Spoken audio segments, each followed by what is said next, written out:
हार्दिक सविता स्वागत है आपका SPN9 न्यूज में। देखिए, हमारा देश भारत में ये कब से हिंदू मुस्लिम की राजनीति होने लगी समझ में नहीं आया। 2014 के पहले क्या आपने कभी देखा था कि हमारे देश में हिंदू मुस्लिम पर राजनीति होती होगी? आप बताइए। और आप मुझे ये भी बताइए कि 2014 के पहले जब कांग्रेस की सरकार थी तब आपने कभी देखा कि किसी मस्जिद को तोड़ा गया हो या किसी मंदिर को तोड़ा गया हो? आप बताइए। क्योंकि ये समझना जरूरी हो जाएगा कि आज हमारे देश में विशुद्ध राजनीति की दास्तान कैसे फैल गई। ये समझना जरूरी हो जाएगा कि आज जब देश के नेता मंदिर मस्जिद पर बात करते हैं, हिंदू मुस्लिम पर बात करते हैं, विशेष समुदाय के लोगों को टारगेट करते हैं, तो इनका मकसद क्या होता है?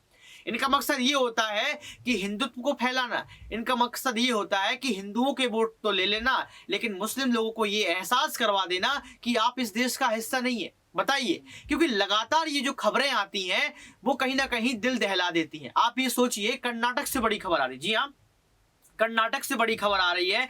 कर्नाटक से ये बड़ी खबर है कि जिस तरीके से कर्नाटक में भारतीय जनता पार्टी की जो है वहां सरकार है, अब यहाँ मुस्लिम लोग कह रहे हैं कि मुझे वोट दें नहीं तो आपका काम नहीं करूंगा। मुस्लिम वोटरों से बोले कर्नाटक के बीजेपी विधायक।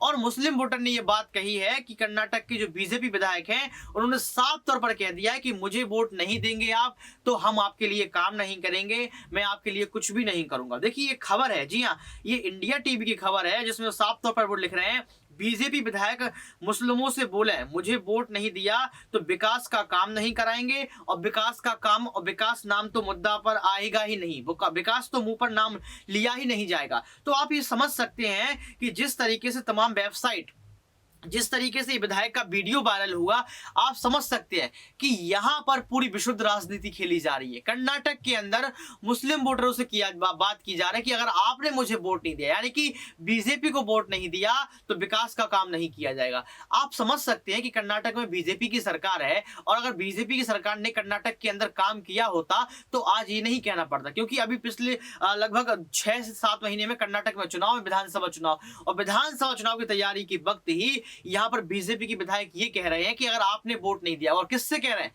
मुस्लिम समुदाय के लोगों से कह रहे हैं कि अगर आपने वोट नहीं दिया तो आपका विकास का काम रुक जाएगा, आपके क्षेत्र में काम नहीं किया जाएगा, आपकी गलियों को नहीं बनवाया जाएगा, आपके गलियों और पार्कों का जीर्णोद्धार नहीं करवाया जाएगा। तो आप समझ सकते हैं कि हमारी राजनीति कहां है, यानी कि बीजेपी की राजनीति कहां है। बीजेपी की राजनीति में हिंदू मुस्लिम सबसे पहले होता है। और मैं बार बार कहता हूं, इस देश के साथियों से कहता हूं, अपने दर्शकों से कहता हूं कि ये हिंदू मुस्लिम की राजनीति अगर बंद नहीं होगी तो आने वाले समय में आप देख लेना कितना बड़ा बवाल होगा। क्योंकि यहां पर मुस्लिम लोग ये सोचने लगेंगे कि भारत देश में उन्हें सम्मान नहीं दिया जाता, वही हिंदू लोग ये सोचने लगेंगे कि आज मुस्लिम लोग हमें मारने की कोशिश कर रहे हैं। और ये हिंदू मुस्लिम की राजनीति जो है कहीं ना कहीं एक बड़ा पहाड़ खड़ा कर देगी। तो आप मुझे बताइए कि भारतीय जनता पार्टी को आप कैसे सबक सिखाएंगे और कैसे बताएंगे कि यहां पर हिंदू मुस्लिम की राजनीति बंद होना चाहिए। आज के लिए सिर्फ इतना ही। देखते रहिए SPN9 न्यूज।